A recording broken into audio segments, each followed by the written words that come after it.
Brothers mic show. We're still about 10 minutes early, so I don't know, we might give them a minute and just ramble with you guys. You adjust the microphone.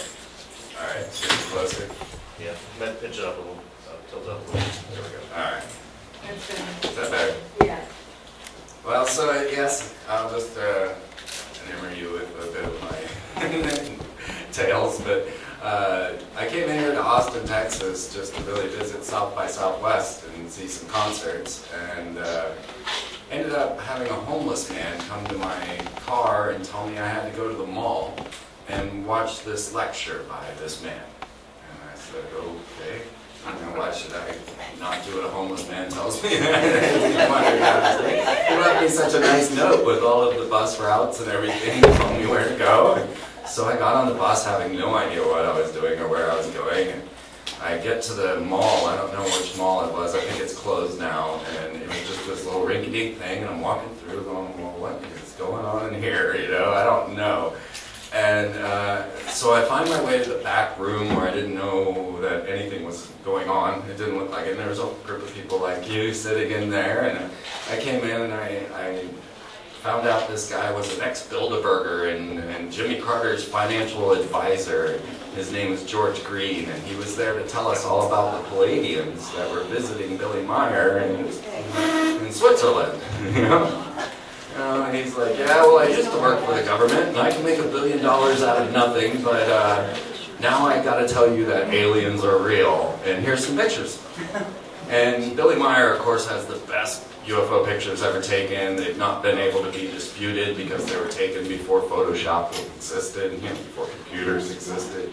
And he started showing us pictures of the Palladians themselves, these aliens, you know, that had come here to help us transition. And they look like me. And they're kind of wild-haired, and, you know, and I was about the only person in that room that looked that wild. And so I started pretending like I was one of the Palladians. And I sat in the room and I kept slipping up calling them Earthlings, you know, you Earthlings. You know. And I started telling all my conspiracy theories. You know, I had predicted 9/11. I predicted W was going to be forced into office. I was talking about the Y2K rituals and the Shekinah Shock-and-Awe rituals that they were doing with Nebuchadnezzar, who was Saddam Hussein, who believed he was Nebuchadnezzar reincarnated, bringing down the holy Shekinah through the Shock-and-Awe with the W, and they're all like, whoa, dude. And so this really tall, blonde man walks up to me, and I know you all know him, George Humphrey. And he looks at me, and I think he's an alien, right? He's like 9 foot tall, blonde-haired, blue-eyed. I'm like, this guy's an alien or an agent or something. I don't know what's going on here. And he says, you need a TV show. And I'm like, really? He says, absolutely. Would you do it? You know, here I am, I'm just visiting Austin for the weekend, you know, and I'm like, oh, I don't know, what do I do now? I have no home, I'm just traveling, and I said, well, 5 minutes or less. I was like, okay, yeah, let's do that. And so he writes me a check right there, you know, outside of this mall for $180. And he says, now you take this down to Austin Access and get yourself a television show. And I'm like, okay. Well, I'm a man of my word now, you know, I bought myself a Macintosh. I went down to the Access Studios and I took all their classes and I went through all the linear editing training. Nobody uses linear editing anymore. I was the last fool that had to deal with that stupid machine. They had to type in every code. I had lists of all the, you know, frame number 1. It goes through point 1, point 26. Okay, type that in and make it do it. And if you mess up, you gotta start all over. There's no going back. There's no like just shift this over here like we all do now. There was no YouTube. There was no, you know, nothing. There was Access, and we were getting our work out. You know. Yeah. I was given a midnight show, or I picked a midnight show on Sundays, so I just decided to be a little goofy. You know, I'd already pretended to be an alien to be there, so I might as well just take this to the hilt. And I started laying out things. I started talking about corporate logos and their occult meanings and how Freemasons rule the world. I went into our goddess Columbia and I made the very first documentary on HAARP and won an award at Access for that. First person to ever televise chemtrails. First person to say Anunnaki on the television. I got it wrong. I said Anunnaki. People still make fun of me. I'm like, hey, I was the first one to say that out loud, alright? You know, I read a book. I said Anunnaki in my head. I don't know why, but you hadn't even read it yet. So, but all the things that I started laying out, I was talking about them cloning mummies. You know, on my third television show, I was talking about cloning mummies. Talking about meteor weapons. You know, my first documentary on HARP, I'm talking about meteor weapons. Talking about the Pope. Talking about CERN and them punching holes in the other dimension. Talking about mind transfer technologies and how this is all coming into this strange transhumanist world where we can channel ourselves into clones. And how this was all going to bubble up into the surface. And all of a sudden, it's the news, you know? The Pope has quit. As soon as we put him on the cover, I actually hand drew this Pope. We put him on the cover, and he quit. We're like, wait a minute. But, you know, and the meteors coming into Russia, and Russia's saying that we're using, you know, meteor weapons on them, and I have all the evidence on freemantv.com to suggest that they're right, because that's what I've been tracking all this time, is this weirdness. And then the mind transfer technologies, that all came into play, and we now have a robot on the International Space Station that's capable of having your mind transferred into it. And Michael Jackson was totally into this. You know, he was seeking I have an interview with the roboticist that built a robot for Michael Jackson to have his soul transferred into. Now this is way back when he was hanging out with Uri Geller. You know, and Uri Geller is the guy who used to bend keys and was a psychic. But supposedly he was one that they used, the elite would use to channel these interdimensional beings that they called the Nine, or Spectra. And so they used Uri Geller, and he was then running around with Michael Jackson, and they went off to the Raelians. Now, if you don't know about these guys, they're an alien cult that are building an embassy in Israel with a flying saucer swimming pool outside. Their symbol is a Star of David with a swastika in the middle, and they want to unite all religion and all conflict through their alien space brothers, who was Yahweh, who this man had met, this Ra'el, who was actually Claude Beryllius. And they began cloning people, or at least they said they were.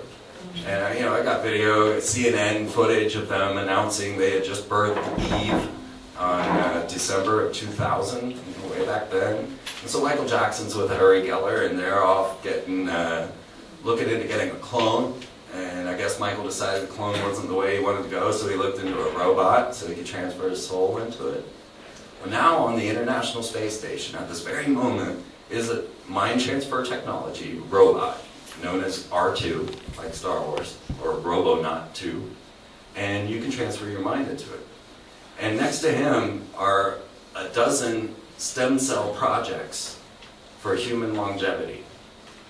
So they're hoping to start injecting the astronauts on the International Space Station anytime to start this human longevity project from space. It's all going on right now. Then they launched the super secret X-37B space shuttle, which is, once again, a mind transfer robot. There's no pilot. It's out there right now orbiting the planet. No one's aware of it. But they can't hide the launches, so I cover all the launches on my website, and I tell you, look, they're launching the X-37B. But it's a military space shuttle, so it's all of its actions are top secret. But it's out there right now. And it can only stay out there for about 240 days. It was only supposed to stay up there 90 days, and they pushed it to see how long, and then a solar flare brought it down last time. They had massive solar flares going off. They had to bring this thing down to Earth. Well, it's up there now. And after about a week after it launched, there was a mysterious explosion in space that was filmed by an amateur astronomer. And the next thing you know, these meteors are coming down, and Russia's announcing that we're using meteor weapon technology. Could be happening. They're out there, and they're doing this.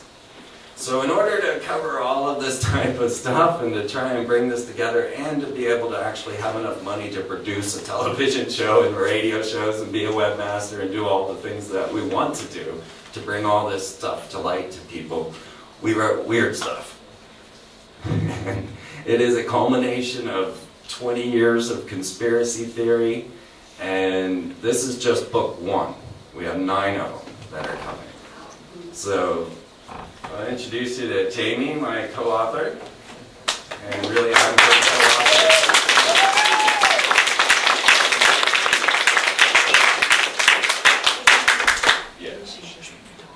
All right, thank you guys for coming. I'm really excited. This whole thing was an accident. I never meant to write a book. I'm not a writer.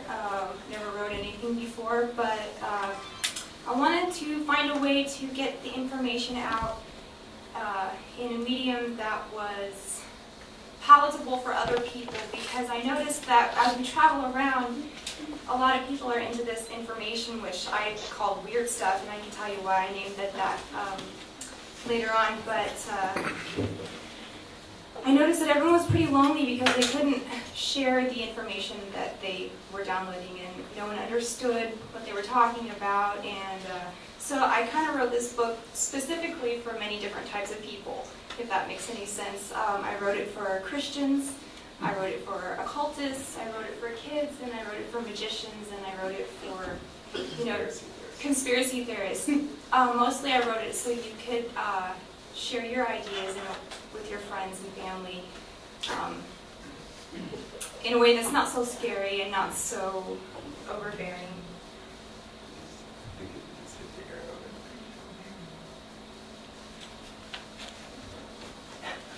So we're just flip through a couple of pages so you guys can get an idea of what's inside.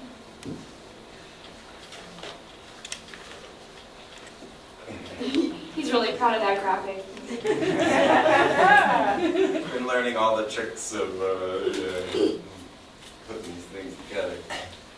So the first chapter is about magic and how magic and Christianity are pretty much go hand in hand, and you can't really have one without the other. So we talk about what magic is, we define it, we define quantum physics, the mind, consciousness,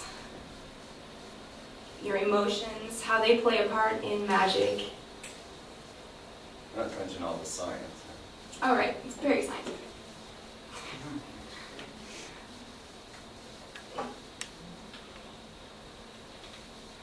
So the second chapter, there's a crossword also in there. Oh.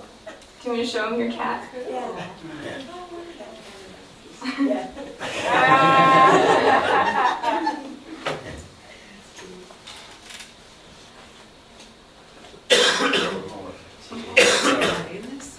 So as we've been going along in this adventure of ours, we've discovered that there's a number of corporations that seem super innocuous that are actually out there as military arms to program children into improper actions, conforming to this modern family system. We learned that these had occult roots, that they have signs and symbols that they give out to show their allegiance into this fallen angel symbolism. And we lead all this out. So we start you with Donald Duck, and him in, if you can see the pentagram on his hand, the page is cut off of the book, you can see it. We show you, this one, Operation Culture Creation Part 1, focuses a lot on Walt Disney and how Walt Disney has been used to manipulate our generation into playing the role that they needed us to play. So weird stuff, although it gets into Pythagoras and the pentagram, aspects of magic, it takes all of this and then says, well, okay, now assign this to what Walt Disney is doing, and realize what the point and purpose of having, say, Ariel selling her talent to the Black Witch in order to marry some man that doesn't care about her.